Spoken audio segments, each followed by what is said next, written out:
අද තියෙන Honda Dio bike එකක්.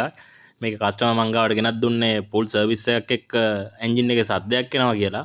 ඉතින් මං එන්ජින් එක ස්ටාර්ට් කරලා බලනකොට ඉතින් එන්ජින් එකේ රොඩ් එක නම් හොඳටම සද්දෙයි. ඉතින් කස්ටමර් කිව්වා මට මේක හොඳටම හදලා දෙන්න කියලා. ඉතින් මම රොඩ් එක ගහලා මේක දැන් 1,50,000ක් විතර දූප් බයික් එකක්. ඉතින් මේකේ බෝර් කරලා කෑම් එකේ රේසර් ටිකක් ගහලම දාන්න තමයි මම කල්පනා කරේ. ඉතින් මම මේ හදන එන්ජින් එකකට අනිවාර්යෙන්ම වොරන්ටි එකක් දෙනවා. හැබැයි ඉතින් මම කියන විදිහට එන්ජින් එක මේන්ටේන් කරන්න ඕනේ.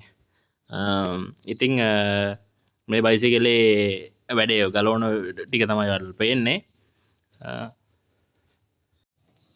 මම මේ කියන්නේ කස්ටමර්ස්ලාට දැනුවත් වෙන්න එන්ජින් එකක් අලුතෙන් රිපෙයාර් කරපු බයික් එකක් වුණාම අනිවාර්යයෙන්ම කිලෝමීටර් 500ක්වත් අවම යනකම් ස්පීඩ් එක සාමාන්‍යයෙන් 50ට වගේ අඩුව දුවනවා නම් හොඳයි.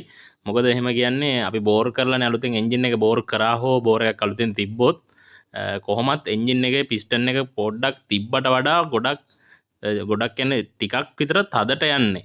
ඉතින් ඕනට වඩා හයියෙන් අපි ගන්න ගියොත් පිස්ටන් එක බදලා ආය එන්ජින් එක සීස් වෙන්න ඉඩ තියෙනවා. ඒ හින්දා පොඩ්ඩක් ස්ලෝ දුවලා කිලෝමීටර් 500ක් විතර දුවලා ඔයිල් ටික මාරු කරාට පස්සේ සාමාන්‍ය වේගය වෙනස් කරාට ගැටලුවක් වෙන්නේ නැහැ. මේ වගේ වගකීමක් ඇතුව එන්ජින් රිපෙයාර් එකක් හෝ සර්විස් එකක් ඉන්දියන් මොඩල් එකේ ඕනම බයික් එක ඕනම රිපෙයාර් එකක් මේ වගේ තියෙන මයිර මෝටර්ස් අපිට අදම කතා කරන්න. ගෙදරට ඇවිල්ලා කරන්න පුළුවන් රිපෙයාර් එකක් නම් ඔයාලා ගෙදරට ඇවිල්ලා අපි කරලා දෙනවා.